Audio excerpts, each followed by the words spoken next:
Excuse me sir, ano nangyari? Siraan, boss. Ha? Siraan, layo pala dito. Nasiraan ka? Oo. Layo, naabot ako dito. Sabi, paano yan? Kota na ba, kota? Ang layo ng tinula ko, boss. Mamadali kasi ako talaga, boss, sa amin. Madali ka? Message yung ano ko eh. Alin? Nanay ko eh. Wala kaming kuryente, boss eh. Oh, sige Antay mo ako dyan ha, ganito.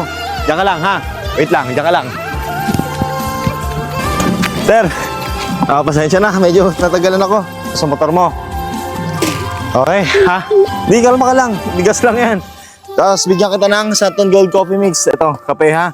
Ito yung dapat iniinom mo para sa tuwing magbiyahe ka, may lakas ka. Tsaka if they approve, bigay ko na rin sa itong sapatos ha. Bago pa yan. Okay, ganito.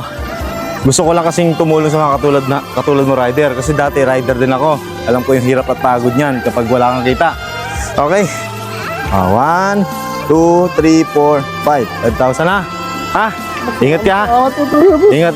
Huwag ka. Gaya ha. Ingat. Ingat ka. Dito na ako ha. Ha? Galingan mo lang sa buhay. Bye-bye.